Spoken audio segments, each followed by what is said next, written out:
Thank you so much for joining us this Sunday afternoon for our talk. This is a series of conversations that we are organizing as part of our National Day initiative called the Singapore I Recognize. And we're really excited because this is actually the last of our conversations. We've had quite a number leading up to this week. And today we're so happy that we have three very special guests with us today. So they're going to be discussing the social and physical impacts relocation leaves on our local communities and the experiences shared between the islander community as well as the former residents of the Dakota estate. So before I introduce our speakers, I'd like to just give a shout out to Dakota Dreams, without which none of this would have been possible. So Dakota Dreams is actually a bookstore that is run entirely by retirees, 5 retirees, and I think one of them is with us today. So Vienna, who is there at the back. Vienna, can you give everyone a wave? Can everyone give her a round of applause, please? Yeah, Vienna has been really helpful in helping us to set up all our events and coordinating, and we're really grateful to have this chance to really collaborate with them. So yeah, if you have a chance later, feel free to browse. They have a really nice selection of second-hand pre-loved books, ranging from comics to graphic novels to children's books. And yeah, without further ado, let me introduce our speakers today. So first we have Firdaus. So Firdaus Sani is a 4th-generation Orang Laut whose ancestry can be traced to the Riau Islands. He started Orang Laut SG, which is a page dedicated to retelling stories of Pulau Semakau through photographs and personal anecdotes from his family who experienced life on the island. We're really grateful that Firdaus is with us today, especially because he's just had a huge event this morning. Some of you would have been at the event. It's Panggilan Anak Pulau. And I'm sure Firdaus will be happy to share a little bit more about that later. So with his platform, he advocates for indigenous voices and believes that indigenous knowledge and history should be included in Singapore's mainstream education. So next we have Lim Jingzhou. So Jingzhou serves as a community worker in the Cassia Resettlement Team, which seeks to support community members with a diversity of lives and needs, but are affected by involuntary public rental housing relocation. To raise awareness and advocate for better policies for housing relocations, he co-edited a book titled They Told Us to Move, Dakota Cassia, and is part of a research team conducting an ongoing study on the impacts of relocation. So very suitable for our talk today.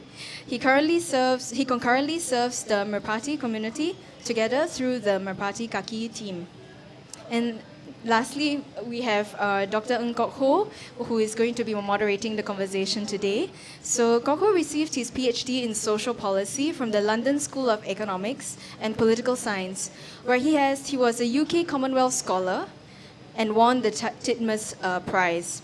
He is assistant professor at the Lee Kuan Yew School of Public Policy, and his research investigates Singapore's public housing policy, homelessness, and income insecurity for elderly people. He shares his findings through public talks and commentaries in the hope that policy research will inform understanding, facilitate participation, and serve wider public interest. So without further ado, I'd like to pass on the mic to the speakers who will start the conversation. Please give a round of applause to the speakers, everyone. Thank you, Eileen, and good afternoon to everyone. If you were here to hear from Jingzhou and Firdaus, this is the right event. I'm only moderating, so I'm the free gift. Right? They are the speakers, right? So I'll just ask a few questions. Very glad you're all here. On my way here, I realized on the train that today Liverpool is also playing Leicester.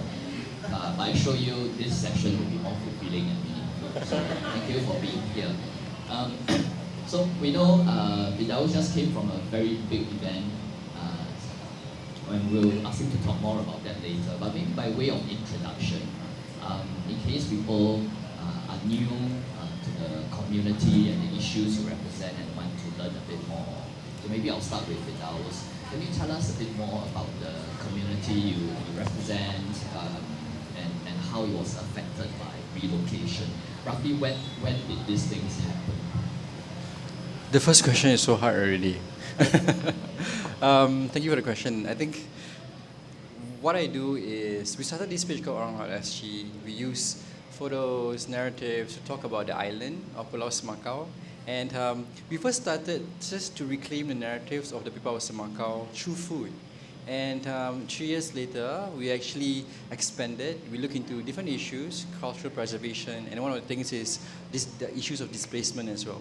Because growing up, my mother used to live in Pulau Semakau alongside my grandparents as well, and they would move to Teluk Belanga. So a lot of the community members actually live in these areas, Teluk Belanga, West Coast, Taman Jurong, all of these places. And unfortunately, they fall into the lower strata of the community, social groups. So I think you look into living in one-bedroom flats in Teluk Belanga, and the issues of poverty was very prevalent even till today.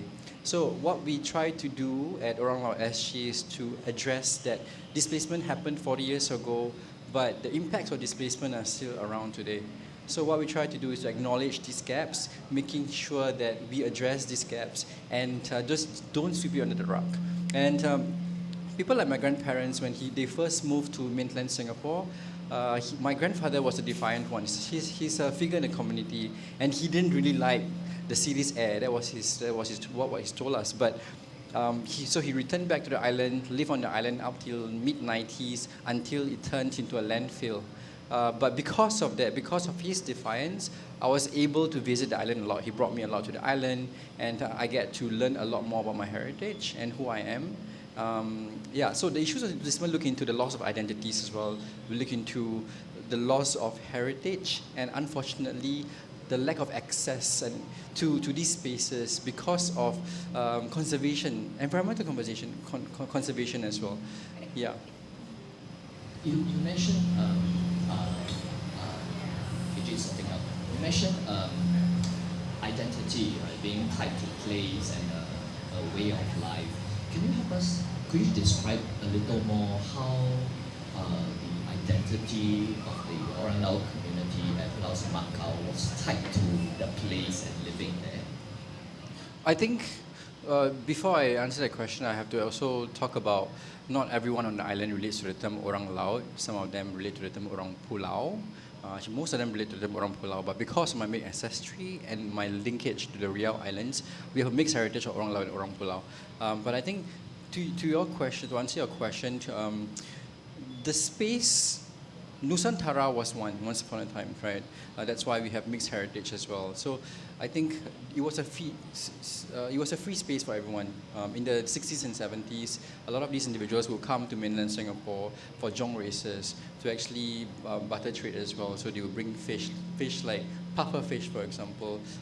In return, we would actually buy baguettes from mainland Singapore. That's because they had no access to bread. So things like that. But I think in terms of identity, when my grandfather actually moved to mainland Singapore, he felt really ill. He was a man in his late 60s, and having that kind of knowledge of the sea and using the sea as a source of sustenance was very difficult for him to adapt. So adaptation was very difficult for him, but it's not only for him but also his kids. There comes issues such as social stigmas. These individuals from the Southern Islands were seen as lesser because they are from the islands, the way they speak is different, and they have to suppress their identities and their beliefs as well. So the beliefs look into the beliefs in spirituality and also animism. And when they have to move to mainland Singapore, they had to somehow suppress these identities and be the model Malay Muslim individuals in Singapore. So a lot of the things that are lost as well, things like the love for animism, mantras, all these mantras looks into the form of healing and love. And I grew up learning all of these mantras and also ways of life from my grandfather, because other than being a fisherman, he was also a healer as well. So he uses animism to actually help individuals. But his children, my uncles and my aunt, suppress this part because big. Is it okay? Sorry. No worries.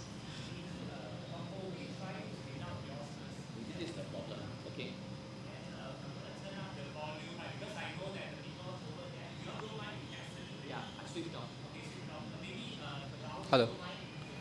Sorry, I thought very soft. Is it okay? Okay. Yeah, can. Yeah, so I think, did I answer your question? So I don't know where I left off. Yeah, so identities were suppressed. The social stigmas played a part as well about who they were, and the removal of these spaces, of themselves from these spaces, equates to a long line of individuals who had to adapt and readapt in the city. And because of them living in poverty, then in today's context, they are living in poverty. A lot of these individuals, like my cousins and people that I know of, are still living in poverty as well, and it's really hard for them to break the poverty cycle. Yeah. So the adjustment is on many different levels, cultural, social, and economic as well.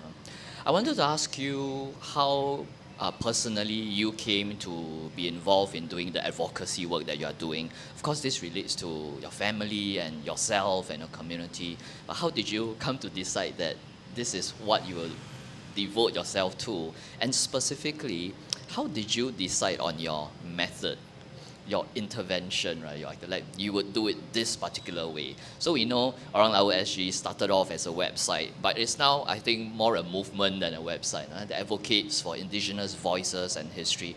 How did you decide that this strategy is what you would do? I think when we first started, it's really just wanted to reclaim the narratives of Pulau Semakau. But along the way, actually I had to convince my family and especially my mom to share her stories. So the convincing took a lot of months, many months. And the questions that she gave me is that, will people care about my food? Will people care about my stories? Why would people care about it? And I realized that there's a lot of social stigma she faced growing up. She would go to Malay weddings, even within the Malay community, and he will be othered, in a sense that they're different, they're lesser. And I can actually see it within the Malay community even. So I think I feel so much for her and the kind of pain and trauma she has been through.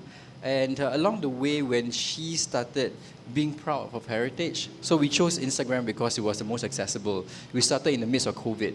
And I think everyone just look into digital ways to communicate as well. And food, why we choose food at the start is also because Singaporeans, they love to eat. That's the easiest way to actually reach out to them. But also me having worked at WWF Singapore for about 3 years, we understand the Singapore landscape and how hard is it to advocate for staff and push for change and change policies. So what we have to do is to really, tiptoe along the lines of advocacy and also soft advocacy, basically. So food, I would say, is an entry point, but there's a stronger message we want to push for, which is indigenous voices, acknowledging that there are many different subcultures and breaking the mold of the CMIO model, the Chinese, Malay, Indian, and others. Yeah. So we hide the politics in the food is the strategy. Always a good idea. Okay, I've learned something. I'll now move on to Jingzhou, and then we'll circle back to have a more open conversation after that. Right. So now Jingzhou's turn. Can you tell us a bit more about the community you serve, which is a community that's very close to where we are now? How it was affected by relocation, and then how did you get involved? Oh, 3 questions in one. Okay. Hi everyone, thanks for having me here. It's a bit interesting to do this sharing here at the Old Airport Hawker Centre, right between the 2 sides or the 2 communities that were very much the heart of the communities affected by the relocation, who I've worked with the most closely for the longest period of time. So the Dakota Crescent community, which will be on my right, just opposite the street. You can see the barricades if you had passed by, walking from Dakota MRT, Mountbatten MRT.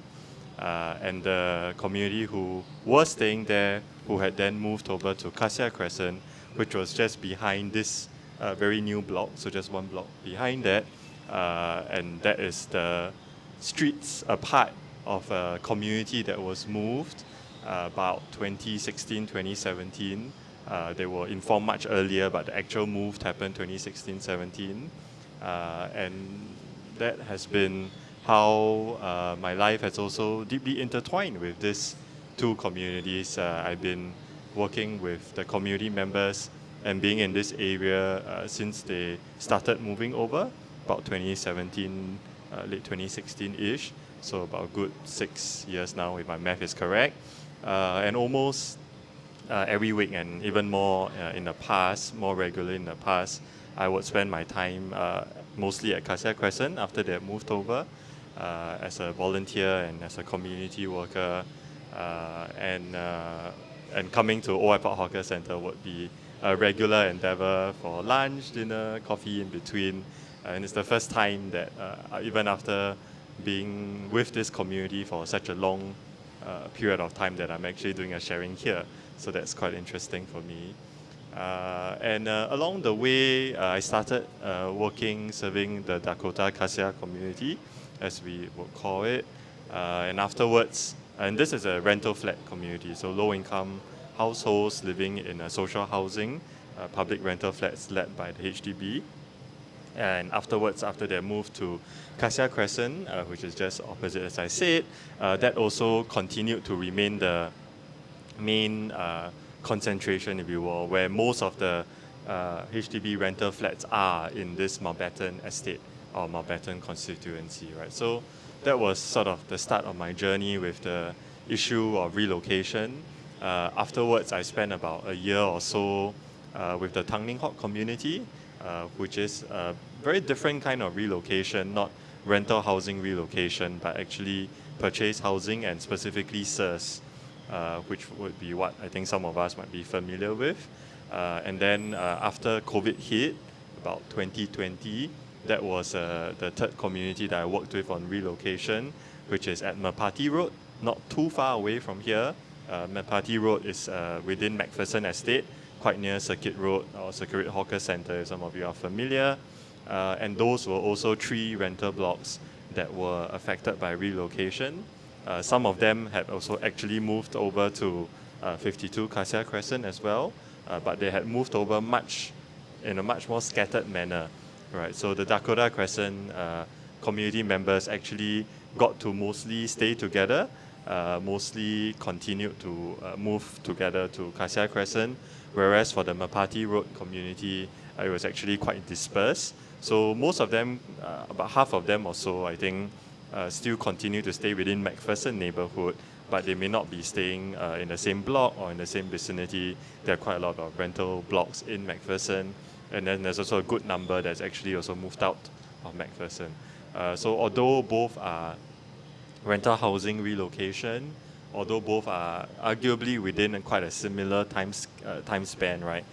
Late 2010s, early 2020s, there are quite stark differences that we have learned in the journey of journeying with both communities. So those are the communities I've worked with, specifically to relocation. That's the first question. The second question is... I wonder if you could tell us more about, listening to Firdaus sharing about the dislocation, right, of the Orang Pulau and Orang Laut community to mainland Singapore social housing neighborhoods, we can picture kind of how sharp that dislocation is, right? Sometimes when we talk about relocation of HDB communities, especially this one is a good example, right? It's from 5 minutes that way to 5 minutes this way, right? So if people were to ask you, what is so difficult about that, right? Like, what is the big deal? What kind of needs does such a short distance of relocation create, right? Why was the work that the Cassia Resettlement Team doing, why was it necessary? Right. So I would start with sharing what we have learned with the Dakota Crescent community members, and I will end with saying how that may or may not be generalizable. But let me start with the Dakota Crescent community members first. Even though this distance for most of us would be about a 10-minute walk or so, for a lot of the elderly community members, which are the majority of the community members who are affected by the relocation, that distance is not just 10 or 15 minutes. For many of them, it could be 30 minutes.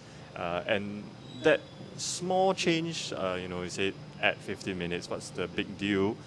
We have learned for some of them could be actually a very big change in their routines, in their lifestyles. So people who have for decades lived right opposite this very hawker center, be used to crossing over every morning for their coffee, for their breakfast, to mingle with people that they are familiar with, their community members, their neighbors. Suddenly that routine or that habit is disrupted because the distance has changed, the people has changed.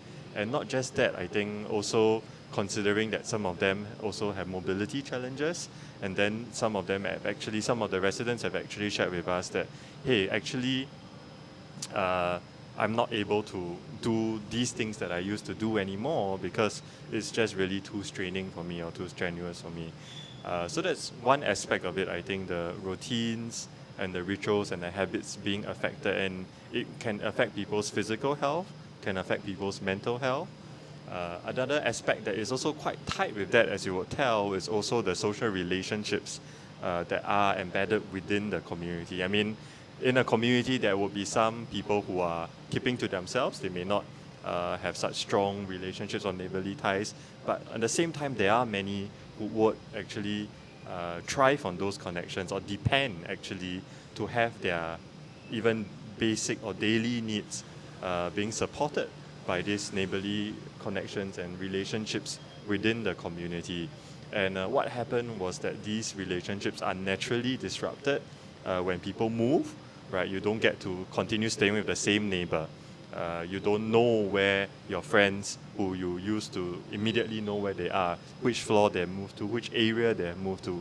And in the midst of the relocation, which is usually about 2 years or 2.5 years, that everything happens so quickly. There's so many things to take care of. What if you accidentally lost in contact with one of your friends? And for elderly who are not that savvy on social media or online, how is it possible to reconnect to them? So I think that those are very real realities that we have faced, right? At Block 52, Cassia Crescent, if you go over and take a look later, it's a very big block. It's kind of like a H-shaped block, right? So there's a middle section and then there's kind of 2 wings into it. I still remember that when residents first moved into Cassia Crescent, they would share with us that, they didn't actually know that there were so many levels or there was another side because they will only be very familiar with that wing of that H-shaped block, right? Sometimes during community programs, we would find when we invite all community members to join us at the community programs, we would see people reconnecting or re-finding each other at the new block. And we thought that was surprising, right? We never expected that people needed to reconnect or find each other in that way. We thought that, if you knew each other there and you move kind of over together, you're in the same block, you naturally already know each other, but that didn't actually happen to be the case. So a lot of those social relationships, I think, were also disrupted. And really, the challenge that comes with relocation, especially for a very old housing estate like Dakota Crescent, where most of the community members are elderly, they depend on a community or ecosystem of care and support, which can be neighbors, which can be service providers or social service agencies in the area, and all of those things change even if it is just a 10 or 20 minute distance or gap in between them, right? So that's kind of specific to Dakota Crescent, but in the other communities that I've experienced relocation with, I think what we are starting to see is that the impacts of relocation, positive or negative, the way that it distributes across the community, the specific ways that it manifests in the lives of community members are really quite diverse depending on who is that community, what is that very history of that place, right? Dakota Crescent has its own history, the islands have their own history, Mapati Road have their own histories, and also the new environment or the new community that they find themselves in. For the Dakota folks, they moved over to a brand new block, which is like almost like rebuilding a new community altogether. The Mapati folks actually moved into many existing rental housing blocks where there were already a lot of people there, right? So they're the newcomers then in that way. And those are all very different dynamics and very different contexts. So there is a very specific example of Dakota, but there's also so much more that we have to sort of learn and understand because it's really quite complex and diverse in that way. Now I'm going to ask you both about the impact of your work because what you are both doing is groundbreaking in so many ways. I know Firdaus is very big on education and how our learning of history needs to be much more complete than it is at the moment. Right? So in the course of doing the work that you've been doing in the past couple of years, what has been people's reaction? How do they respond when they hear these stories? I suspect for many of them it will be the first time. Like, wow, people were living there up until so recent. How do they respond? I think in terms of a response, we have a mix of people who don't really know about the Southern Island culture, what of the Orang Laut, the Orang Pulau communities, and I think that is a good and also a bad thing because that's also an opportunity for us to educate. But for the people who actually know of these communities, they start to question of the labels, the identities, about why do we call ourselves Orang Laut instead of Orang Pulau, things like that. Some of them could be the form of academics. Sometimes it gets confusing. When I first started, it gets a bit confusing because why is our identity being questioned? If my grandmother tell me I'm Orang Laut, or who am I to say otherwise, right? Am I supposed to believe an academic? Am I supposed to believe my grandmother? And I think things like that. And I think it underscores the importance of oral history and these identities of the different communities. And we also need to understand that a lot of these labels are from very colonized contexts. And we need to break the structures as well. Like, if the community members actually look into the Orang Laut as Orang Sampan, which is very different because people who actually live on their boats and they intermingle, they have different sort of beliefs and they are actually very revered in the community, right? So I think things like that are not exactly, these little nuances are not reflected.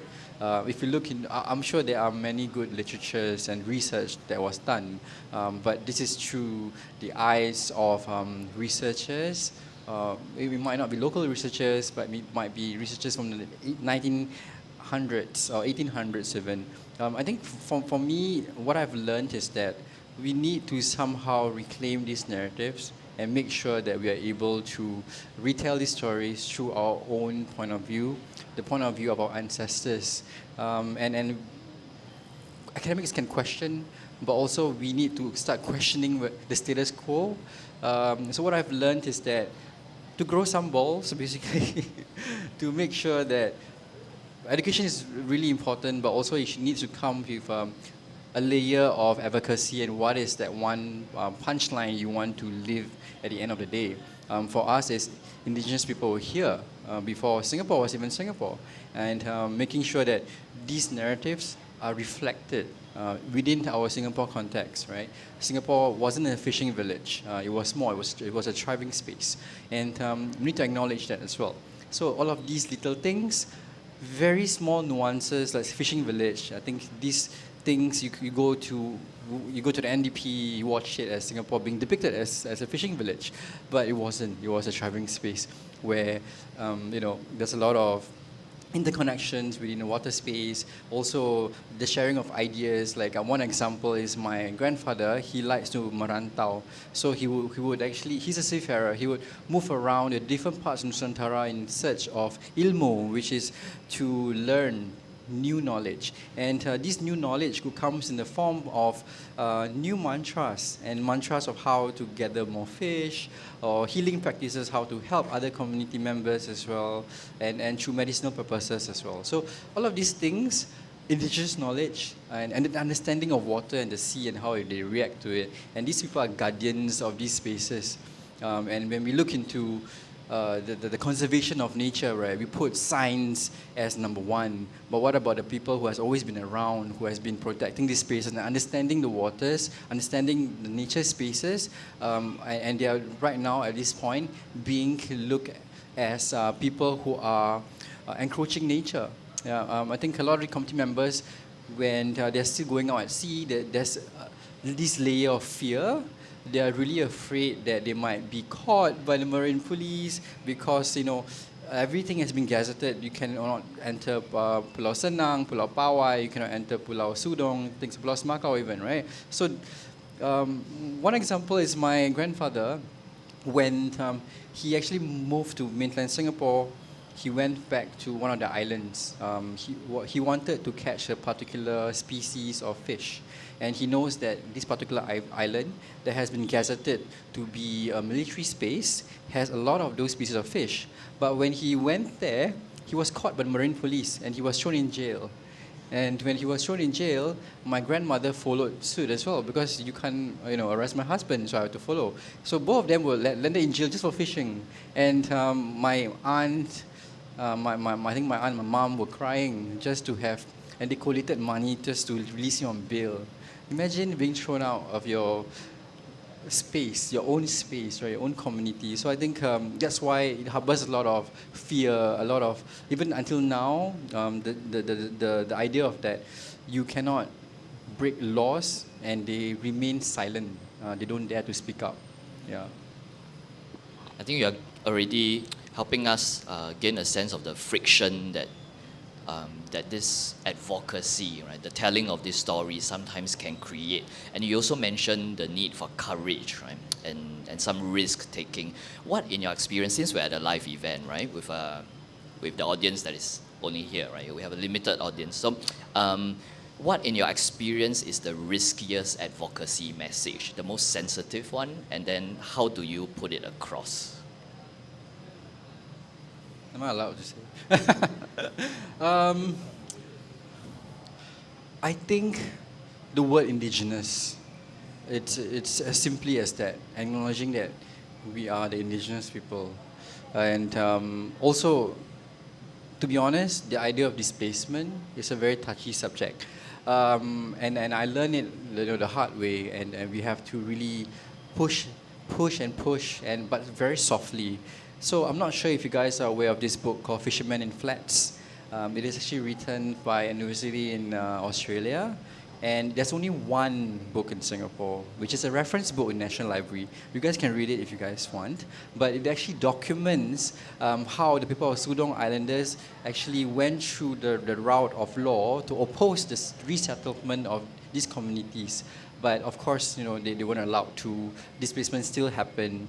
But I think displacement is a really touchy subject, right? But how you approach it is that, for me, we talk about it as displacement happened.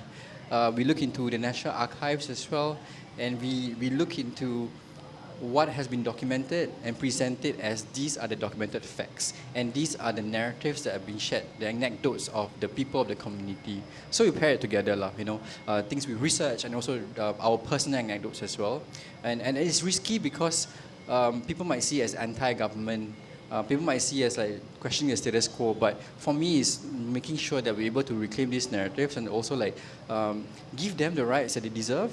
Displacement is actually a painful thing. It causes a lot of trauma, and I always tell researchers, right, what are the questions you're going to ask the committee members? If you're going to ask resettlement, right, how do you feel about resettlement? The answer is going to be, they're sad lah. What else are they going to say?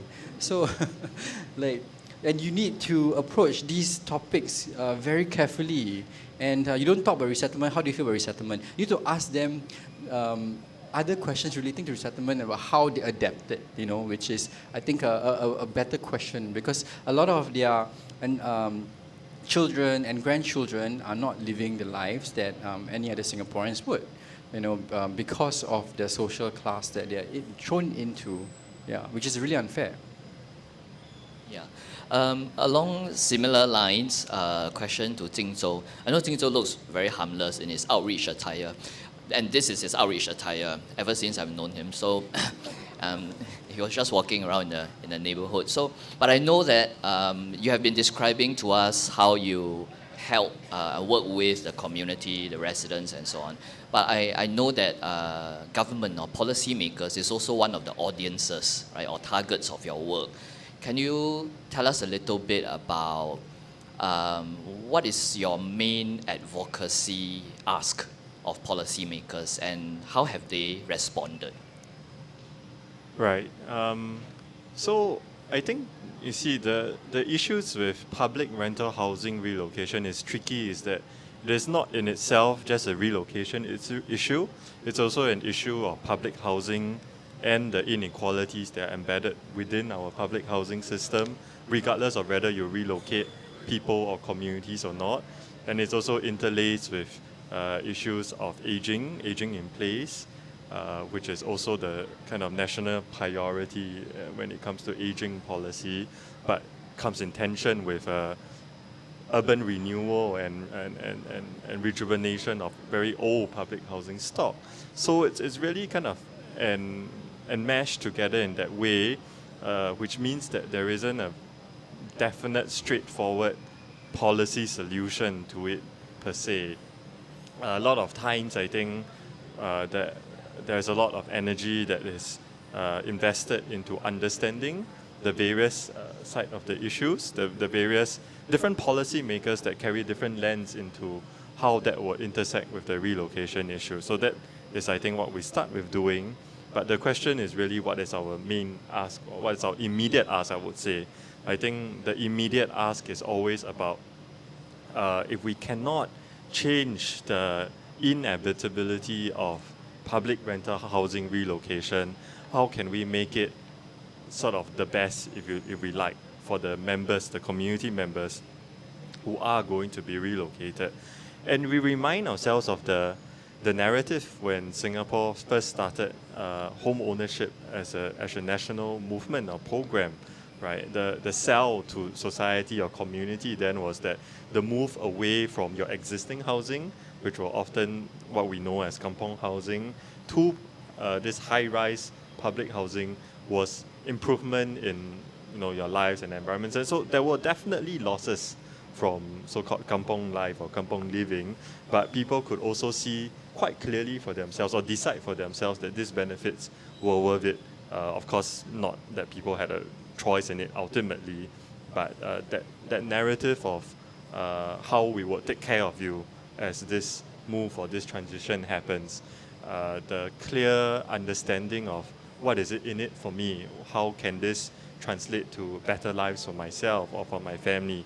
I think those are things that we struggle with, or we struggle to see missing in what we would call modern era relocation. So with that, it's also really about, okay, we have to move, we have to try to so-called maximize the benefits if the losses are inevitable, but the process of which, because a lot of what happens in a relocation is not just the change of a house that I'm staying with, it is the loss of a home, it's the rebuilding of a new home and a new community. So a lot of this is human, is very intangible, is very intricate, and what you need to pay attention to is process. You need to pay attention to experiences, and that is often something that I would dare say is hard to take care of for policymakers or for government at a very high level. The last mile service delivery, the specifics that happen, I think that is what has been the immediate focus or immediate task really that the team has been working on. And an example of this would be things like how the relocation is communicated to community members, ensuring that community members who are comfortable or familiar in different languages are being communicated, get the message of the relocation in a language that they will understand, right? How the process will take into consideration people who have quite diverse and different needs, and how there is a need to really work together with all parts of the community to be able to carry through that relocation. Or even some of the policy improvements that we have been working on and asking for, something as simple as the relocation benefit, monetary benefit for the rental housing households. When we first started the relocation at Dakota, it was about $1,000. It's $1,000 per household. They call it removal allowance because you don't own the flat, so there isn't a compensation for taking away your flat. But there is a removal allowance that's meant to cover costs that are related to moving and clearing up your stuff and moving to a new homes and all of that. And this figure of $1,000 have actually been the same for many years. When we looked at the history of it, the furthest that we could trace back was about the 1990s, I think 1997 if I'm not wrong, that it was the same $1,000 of removal allowance. And of course community members were sharing that it's quite a struggle to do everything that needs to be done to move into my new home and rebuild my new home with that little money, especially when I'm already financially constrained as a low-income household, which is proven by the fact that I am in the public rental housing system. And today, at the Mapati relocation, which is just 2 or 3 years ago, it's been raised to 2005. So it's small things like that that makes quite a big difference in the community members' lives and experience of the relocation that I think we've been working on or focusing as the immediate task at hand when engaging with policymakers. But I think over the longer term, and this is I think not just for policymakers but for really rather wider society to consider, are the issues of fairness or equality or inequalities within public housing system. Why is it that we treat families who are relocated from SIRS or from purchase housing so differently from those who are living in rental housing? And I think we are slowly getting to there. The recent national conversations on public housing are starting to tug at some of the, I would say, heartstrings of the inequalities issues in public housing. But more than that, I think it's also about how do we come to the decision that communities should be resettled. And we are often being fed the narrative of how the redevelopment, the urban renewal or rejuvenation is good. And the benefits are not to be understated, of course. They are good benefits that do benefit many other people. But I think what has been missing in the conversations that we have all liked to share more about is what are the not so good things and who are the people who have to bear the brunt of the not so good things that would happen in a relocation. And with that, how would that change how we as a society decide whether we should continue with the way that we are redeveloping, rejuvenating or renewing our urban landscape? So things, when I first got to know of the work that the Cassia Resettlement Team was doing, and then when we were working on the book, they told us to move. One of the things that struck me was that, of course, it was very nice to hear of a group of young volunteers playing such a huge role in supporting a relocating community. But I was also very bothered by the fact that they found so much to do, meaning there was a huge gap, right, in the way HDB and the policymakers were managing and implementing relocation. HDB, of course, is a very old agency. It's older than Singapore, right? It set up in 1960, 5 years older than Singapore. They have been doing relocation for a very long time, right? Old flats demolished, new flats built. If you can answer briefly, I think it might be embedded in what you said, but just to make it more explicit for us, why are they not better at it? They've had so much practice. I'm not HDB. From your perspective, why do you think they were so bad with it? I think from what I can see, it's because the calculus has changed quite significantly. In the past, when they were, like what Kok Ho mentioned, when HDB first started and redevelopment and resettlement was such a big part of the work that HDB actually has a resettlement department, a whole department dedicated to resettlement, which they don't have today. Today, the team that looks after resettlement issues sits under public rental housing department, right? And that changes, the context of the calculus has changed very significantly. I think in the past when it came to resettling households, while there was definitely resistance, while there was definitely friction and issues, the way that it could be sold, the way that it could be constructed, the way it could be done was in a way where there was a lot more to offer in the earlier days of HDB. Whereas today, what you are really offering to our rental housing families as they move from one estate to another is not too different from each other. You're not looking at an upgrade, basically. You're looking at the same and, well, at best the same. That's the problem. You're looking at best the same, and even maintaining the same is a difficulty. And I think there is quite strong recognition that it is difficult to maintain the same, because when you dislocate someone from their home and their communities, you don't expect it to be the same immediately. So it's not the same, and it's probably going to be worse, at least for a while.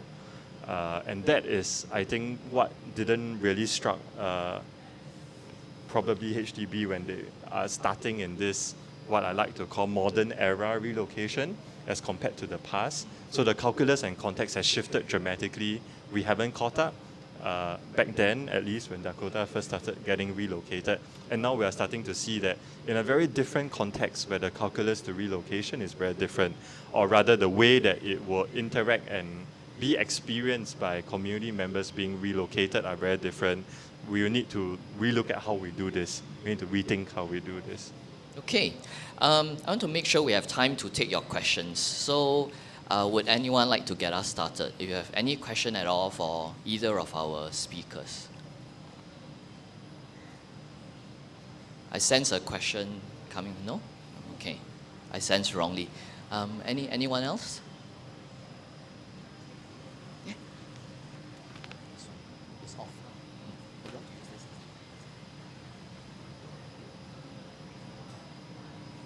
Thank you very much for the talk and the panel.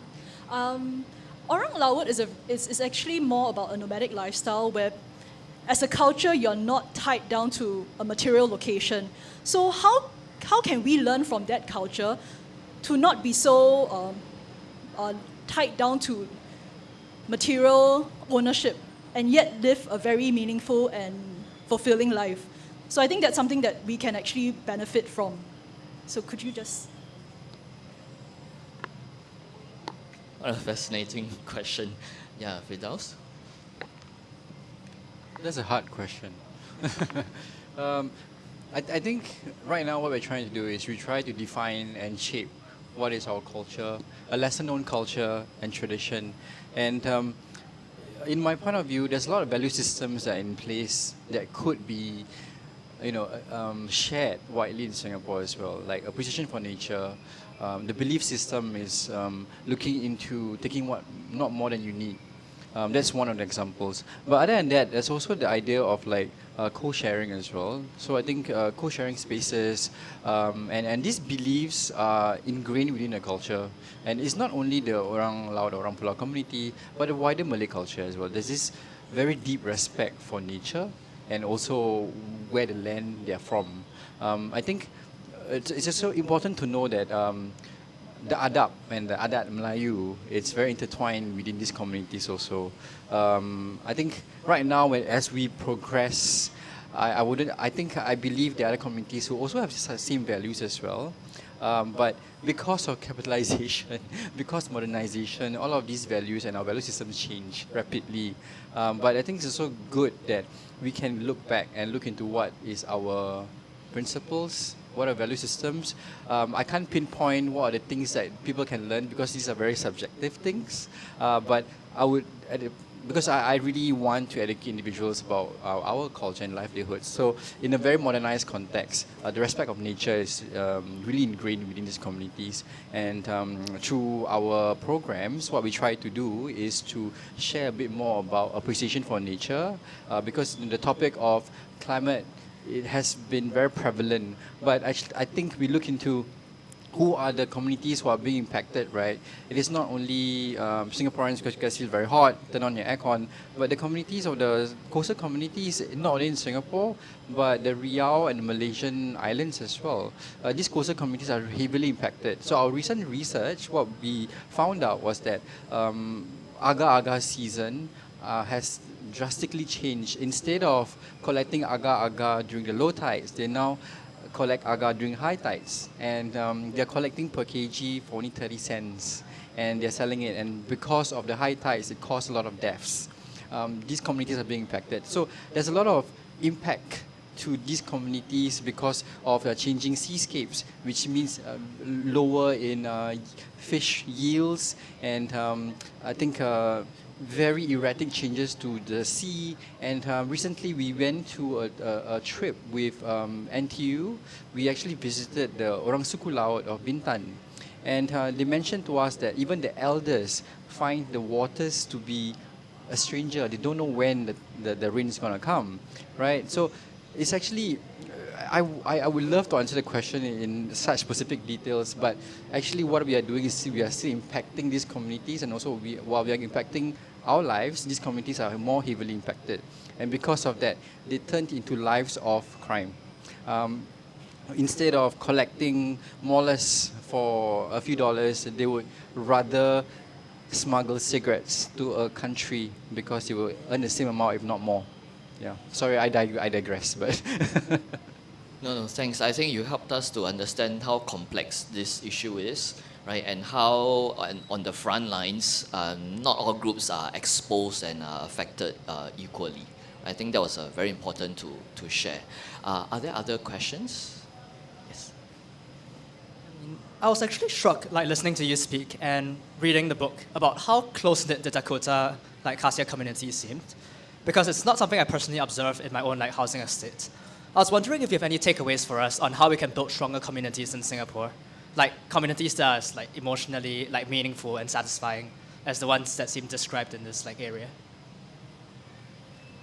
Oh, I don't purport to have an answer to community development in Singapore, but at least from my personal experience, I would say that it really underlies in the daily choices that you make, the regular choices that we make as we go about our daily and regular lives. Now, I've been with this community and I see myself as part of this community now, as a member of the Cassia Crescent community, because I've been here so regularly. I've chose to come here back then more than once a week, then gradually about once a week now, or slightly less. And through all that time that I've spent and decided to commit to being part of this community, then came that kind of flourishing and gifts of communities that you discussed, right? And I think often we focus a lot on the good things that come from communities and having strong, thriving and healthy communities, but we don't pay attention enough to really the amount of work, the amount of time, the amount of effort, the amount of commitment, what you need to put in to build and grow those communities together, and starting as an individual, as a part of the communities that we are in, right? And it's difficult because there are so many things that demand our attention, our bandwidth, our time, our resources, that this is always almost something that is good to have, right? If we catch the, I would say, nuances or tangents of narratives of community development in Singapore, it's always something good to have after you have gotten your basic settled. But is that really a feasible way to approach it if this is something that's so important and so good to us that it is part of the basic of what we need, rather than that's something that's good to have, right? So I think that kind of choices that we make daily as individuals in our own communities, the kind of choices that together as communities or as a wider society we need to make, and decide that for all it's worth, there are so many good things in this world, and what is it that we actually want to pursue, what is it that we actually want to promote, what is it that we actually want to build and then protect. There is a class I teach where there's always a point at which I can ask the students whether they think neighborliness is an important characteristic of a good neighborhood, and people will say, yeah, it's very important to be living in a neighborly community. And then when I ask them, how many of you know the names of your neighbors, then it's normally very, very few. Actually, can I ask you, how many of you know the names of your neighbors? And uncle, auntie are not names. They're just a way of saying hello. Who knows your neighbors' names? Or you can look around you and see what a small fraction it is, right? So it's that elusive, thank you very much. It's that elusive thing, right? We think we want to live in neighborly communities, but somehow we never quite achieve it. So when we had a chance to work on the book, I thought it was quite ironic that, one of the things Jingzhou mentioned is time. because the Dakota residents have been living there several generations for such a long time, they could build relationships, right?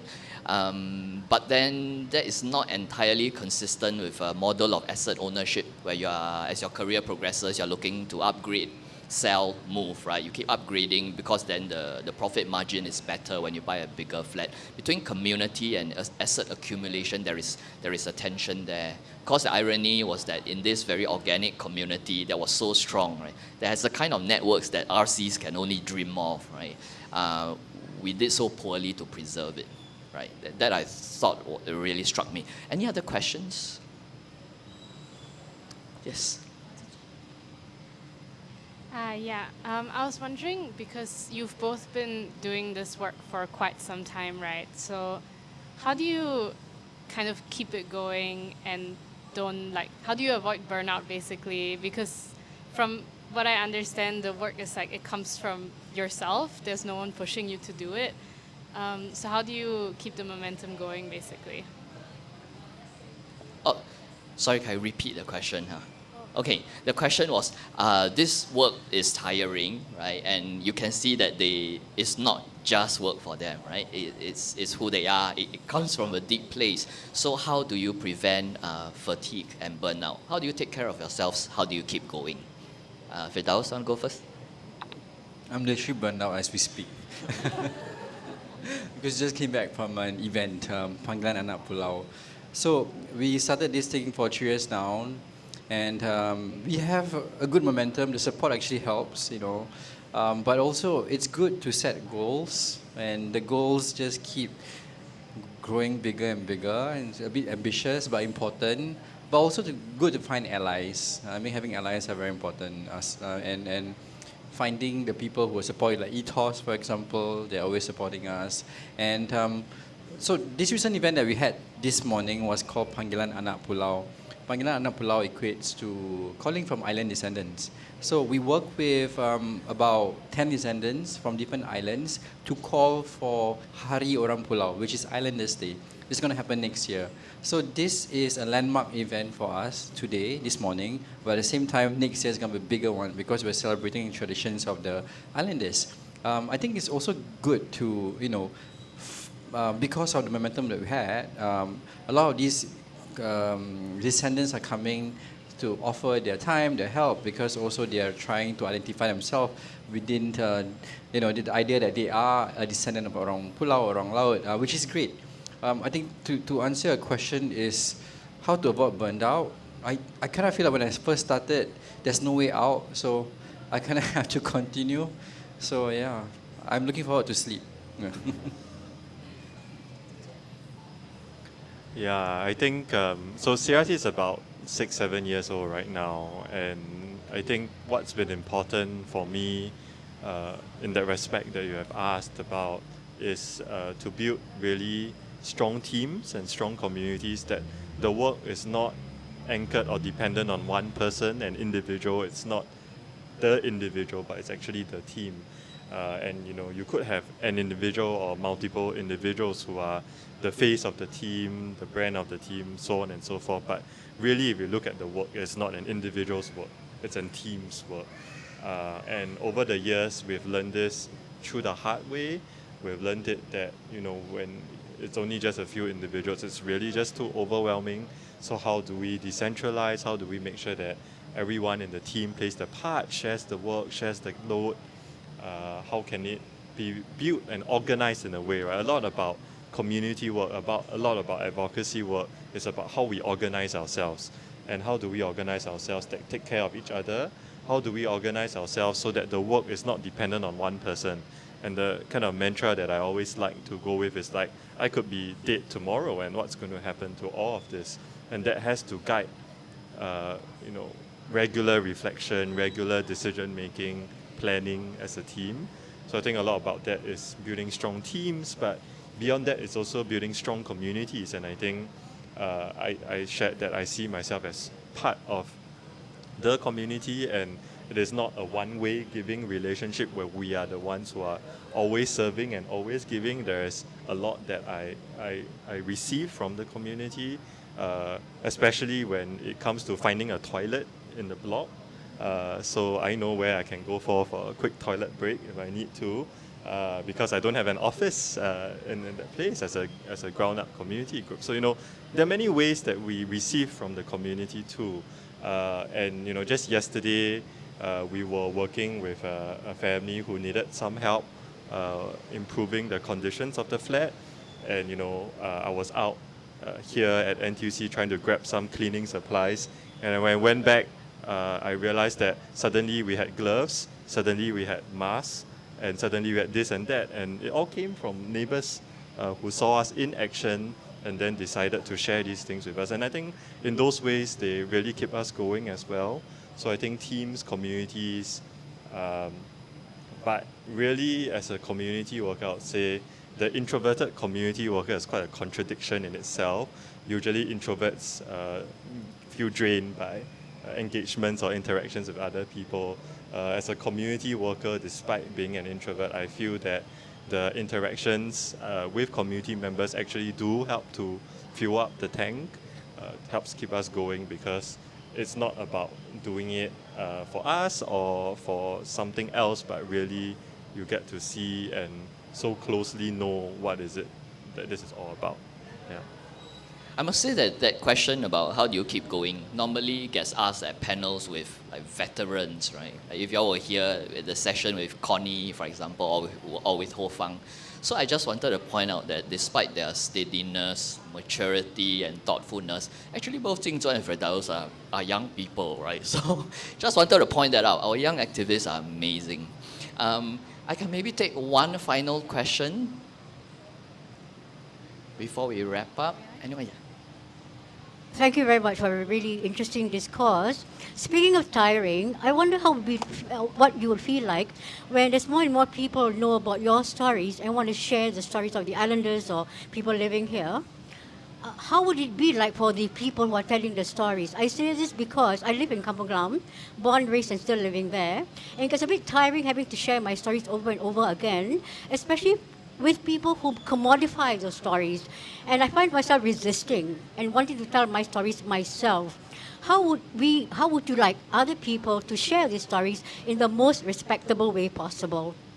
Thank you. I'll go first. I think that what you've asked really underlies why good documentation is very important.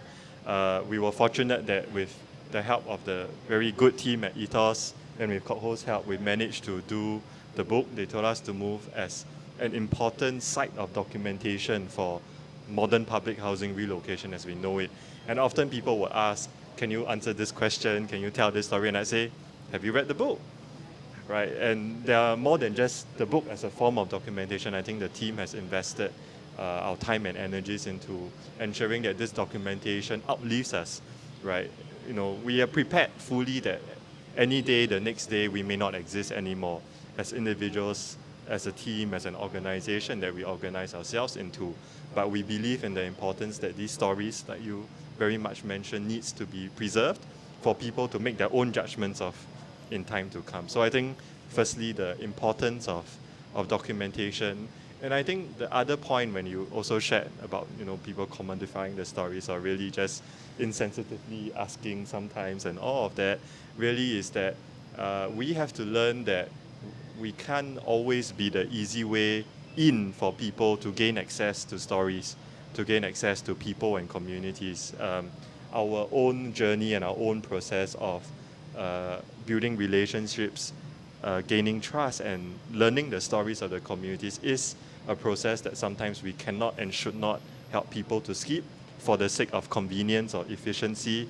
And if you are seriously interested and you can convince the very people themselves to share their lives and stories with you, then kudos to you.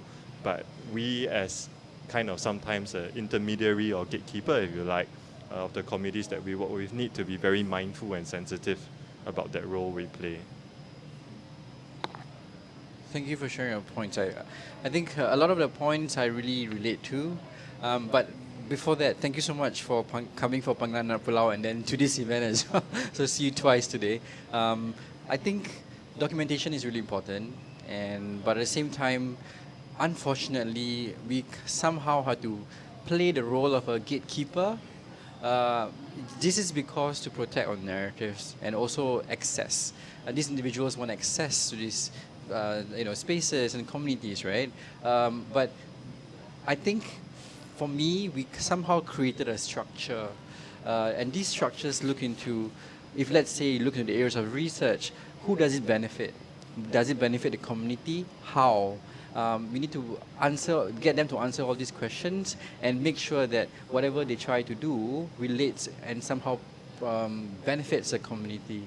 Does it benefit them as a researcher only, or does it benefit the community at large? I think that's how we somehow structure the way we work.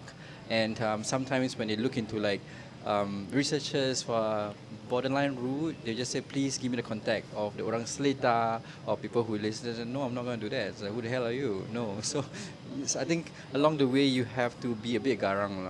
I think young activists wearing beautiful shorts and t-shirts can be garang too. So I think it's important for you to also conserve the stories of Kampung Gelam, as you mentioned, commodified. And I really encourage people like you to actually do something about it. We talked about writing a book before this, right? So, ethos. Yeah. No, thank you. Thank you very much for your question. I think that's a very important question to end on, right? On respect and protecting the space and authenticity for people's voices, right? So thank you very much for that question. Thank you all also for being such a wonderful audience. And of course, please join me in thanking our two speakers, Jingzhou and Firdaus.